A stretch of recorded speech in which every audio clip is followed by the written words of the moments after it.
There is therefore no need for stockpiling of any items. No one should be found hoarding food and other essential commodities. I have accordingly directed the South African National Defence Force to be deployed to support the South African Police Service.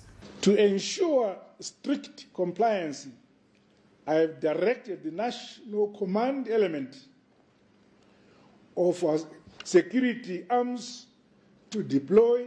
We have decided on a temporary 6-month coronavirus grant. We will direct 50 billion rand towards relieving the plight of those who are most desperately affected by the coronavirus. Yeah? Together with 500. many partners, Ndo pafira sana. we have used the Kwakumakumbuka shoko. Zvokwadiso hatisviki uku. Handiti tichongori zvemupunguro nje zvifishi zvakaimbwa ndiani zvakaimba. Ndiani chakata. Ndiani mapfumo. Ndiani iwe uyu wanga asingaoni. Haibudu. Kana. Ndo pafira sana. Right? Vakomana ngatitaure zvinhu. Matibhali newiti zvakadi.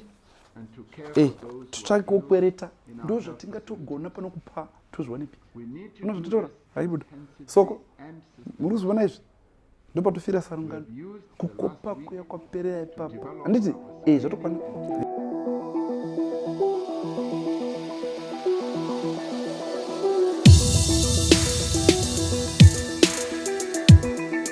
Ladies and gentlemen, comrades and friends, welcome to the week in lockdown, live from my kitchen. And it's been another action-packed week. ED had an Asante Sana moment. Nelson Chamisa wanted everyone to know that he also did a speech, and 65 Zimbos flew back to Zim from the UK, and our Hurumen said, welcome. But first, ED. He was a busy guy this weekend, delivering 2 speeches, and he even learned how to use the teleprompter. The first speech, delivered on Independence Day, was full of words like Vision 2130, which no one really cared about because we've heard those lies before. The speech that we were all waiting for was the second speech, the lockdown extension speech. Secretary, are you happy? Sorry? There's no need for them to be happy. Yes, after trying to wax lyrical during his speech, the true ED came out at the end. Emerson, there is no need for them to be happy. Mnangagwa. That's why they call him the crocodile.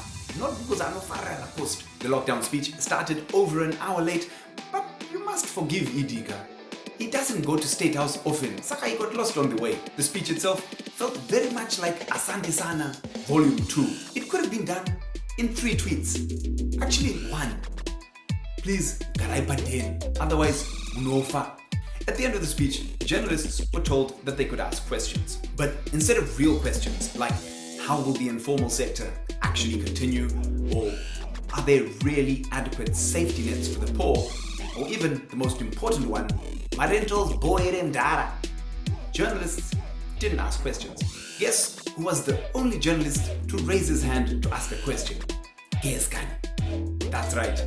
Ruben reporting from a maize field, Baru. One more thing, Comrade Press.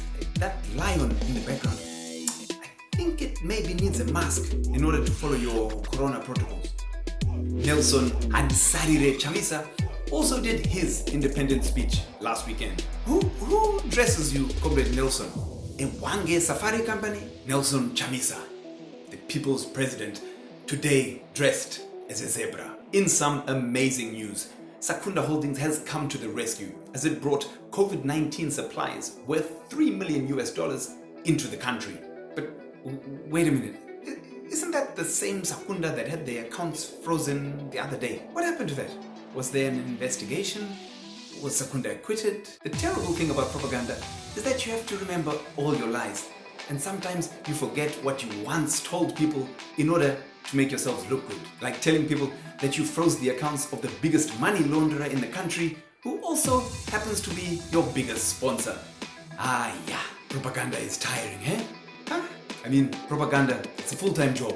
There's been a hullabaloo on social media this week as 65 Zim returnees arrived back from the UK. It all kicked off when the Hurumend's chief propagandist, Nick Mangwana, tweeted, "We received 65 Zimbabweans from the UK. Available place of quarantine is Belvedere Teachers College. They are refusing this accommodation, demanding hotels. Government can't afford. Why come from a COVID-19 hotspot during a lockdown and demand posh facilities at stretched public cost?" But the returnees are saying that it's false that they're demanding hotel accommodation and they just want decent living conditions like running water for the duration of the quarantine. Mangwana, since then, says the Hurumend has spoken to hotels who refuse to host the returnees due to corona fears. But journalist Hopewell Chingono has tweeted back at Mangwana saying, "Kunyepa, Cresta said, Uyai, we just want the bag." The convo on social media has been revolving around how seemingly spoiled the returnees are, given that the whole of Zimbabwe doesn't really have water. In times like these, it's important that we have empathy for others. Just because ZANU-PF has run the country into the ground, it doesn't mean that we should brand someone who asks for water as spoiled. Water is a basic right, my comrades. Maybe all of this is just Nick Mangwana's form of revenge for that time that he got accosted by Zim protesters in the UK. Last week, ED said, I've asked the CIO to make a trace as to who did this one, to say the president has made an extension. And a few days later, we heard that someone had been arrested in connection with the fake news. According to the charge sheet leaked online, they have the serial number and the phone number used to share the messages, but what's mind-boggling is they can't work out the date that the first message was sent out. I smell a little conspiracy here. Just a little one. I smell some comrades just trying to impress Mkuru and now throwing some poor guy under the Zupco bus. Our Corona heroes of the week are MISA Zimbabwe, the Media Institute of Southern Africa.